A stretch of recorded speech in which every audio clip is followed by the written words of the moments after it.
Assalamualaikum warahmatullahi wabarakatuh. Perkenalkan, saya Dia Kurniawan sebagai juru bicara pertama. Baik, di sesi video kali ini, kami ingin menyampaikan beberapa konsep dari proyek PBL kami yang berjudul Pengelolaan Rapat dan memaparkan hasil gambaran umum sistem serta gambaran dari hasil implementasi proyek PBL kami melalui slide PPT yang kami buat. Akan tetapi, saya terlebih dahulu menyebutkan nama-nama anggota yang berkontribusi dalam proyek PBL ini. Yang pertama, ada Opsi Adi Ramadan selaku ketua kelompok, dan yang kedua, ada saya sendiri, Dio Kurniawan, dan yang ketiga, ada Fani Fazira, serta yang keempat ada Laura Cantika Sitompul. Baik, langsung saja kita masuk ke slide yang berikutnya, yaitu latar belakang dari proyek kami. Adapun rapat merupakan kegiatan penting dalam lingkungan akademik dan organisasi sebagai sarana koordinasi, penyampaian informasi, serta pengambilan keputusan. Namun, pengelolaan rapat yang masih dilakukan secara manual sering menimbulkan permasalahan, seperti kesulitan dalam pengaturan jadwal, pengelolaan data peserta, serta pendokumentasian hasil rapat yang kurang terstruktur. Perkembangan teknologi informasi mendorong penerapan sistem berbasis web sebagai solusi dalam pengelolaan rapat. Aplikasi pengelolaan rapat ini dirancang untuk membantu pemrosesan penjadwalan rapat, pengelolaan data peserta, serta penyampaian informasi rapat secara terintegrasi. Aplikasi ini juga dilengkapi dengan fitur login dan pembagian peran antara admin dan peserta, sehingga setiap pengguna memiliki hak akses sesuai dengan perannya. Pengembangan aplikasi ini dilakukan dalam kegiatan Project Based Learning atau yang disebut dengan PBL sebagai bentuk penerapan teori pemrograman dan basis data ke dalam proyek nyata. Melalui aplikasi ini diharapkan pengelolaan rapat dapat berjalan lebih efektif dan mendukung kegiatan akademik. Oke, selanjutnya kita masuk ke rumusan masalah. Yang pertama, bagaimana merancang dan membuat aplikasi pengelolaan rapat sederhana berbasis web. Kedua, bagaimana mengelola data rapat dan data peserta secara terintegrasi dalam suatu sistem. Yang ketiga, bagaimana menerapkan sistem login dengan pembagian peran admin dan peserta. Oke, selanjutnya kita masuk ke tujuan. Di sini yang pertama ada mengembangkan aplikasi berbasis web untuk pengelolaan rapat. Yang kedua, menerapkan konsep pemrograman dan basis data dalam kegiatan PBL. Yang ketiga, mempermudah pengelolaan jadwal rapat dan data peserta. Dan yang terakhir ada menyediakan informasi rapat yang dapat diakses oleh admin dan peserta sesuai hak akses. Baik, selanjutnya ada batasan masalah. Aplikasi pengelolaan rapat ini memiliki akses yang terbatas, yang mana hanya bisa dijangkau oleh pihak tertentu yang sudah di data admin atau sistem di dalam aplikasi tersebut. Aplikasi ini hanya untuk pengguna internal kampus saja dan tidak mencakup integrasi dengan sistem eksternal atau misalnya email, gateway, atau kalender pihak ketiga. Selanjutnya ada manfaat. Pembuatan web pengelolaan rapat berbasis web dan mobile memberikan banyak manfaat bagi organisasi maupun instansi dalam meningkatkan efisiensi dan efektivitas proses rapat. Melalui sistem ini, seluruh kegiatan yang berkegiatan dengan rapat seperti penjadwalan, pembuatan agenda, hingga mengirim undangan rapat ke peserta rapat dapat dilakukan secara digital dan terintegrasi. Hal ini tentu menghemat waktu dan tenaga karena tidak perlu lagi melakukan koordinasi manual melalui surat atau pesan terpisah.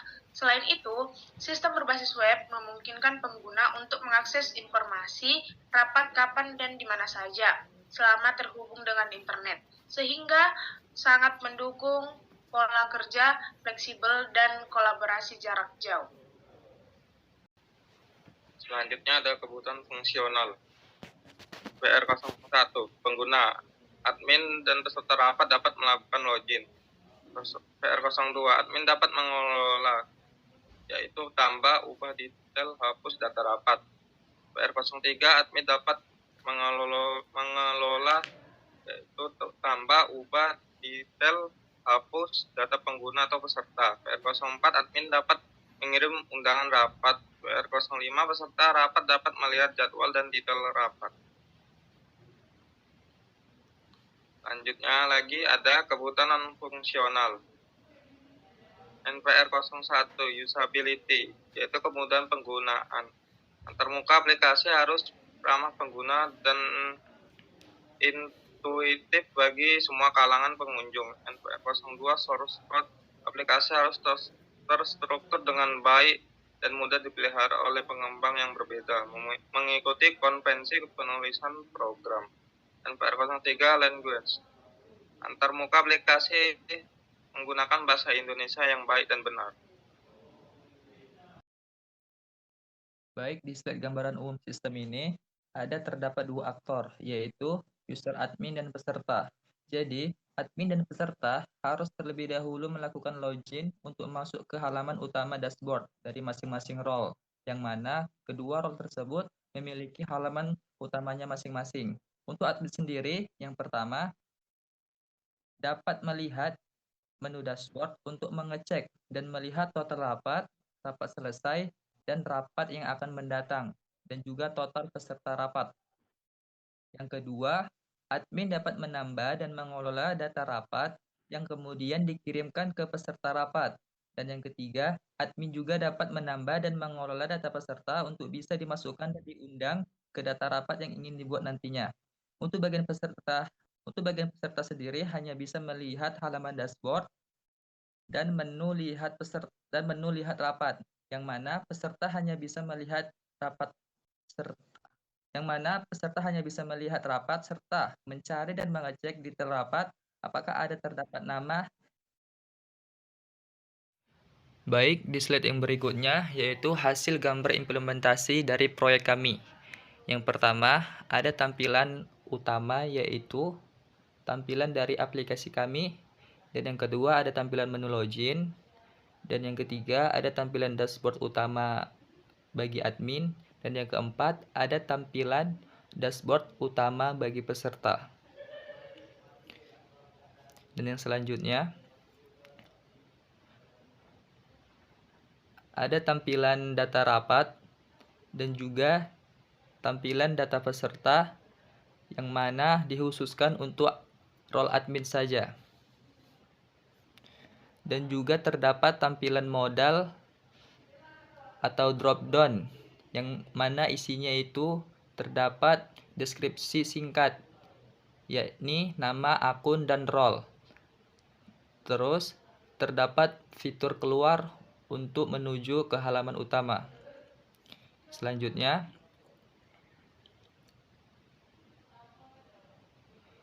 terdapat modal tambah agenda rapat yang mana admin sendiri nanti akan menambahkan melalui modal seperti yang ada di gambar berikut ini. Dan yang kedua ada modal tambah peserta, juga untuk admin bisa menambahkan peserta baru. Dan yang ketiga ada tampilan detail rapat untuk mengecek lebih detail hasil rapat tersebut. Dan juga detail peserta sama seperti detail rapat sebelumnya. Oke, selanjutnya kita masuk ke refleksi, yaitu melalui proyek PBL pengembangan aplikasi pengelolaan rapat ini, kami memperoleh pengalaman nyata dalam proses pembuatan aplikasi, mulai dari analisis kebutuhan, perancangan, hingga pengujian. Proyek ini melatih kemampuan teknis dalam pemrograman serta penggunaan teknologi pendukung, sekaligus meningkatkan keterampilan kerja sama tim, komunikasi, dan manajemen waktu. Meskipun terdapat beberapa kendala seperti error pada sistem dan pembagian waktu antar anggota, masalah tersebut dapat diatasi melalui diskusi dan evaluasi bersama. Secara keseluruhan, proyek ini memberikan pembelajaran yang bermanfaat dan meningkatkan kesiapan kami dalam menghadapi dunia kerja di bidang teknologi. Oke, sekian, terima kasih.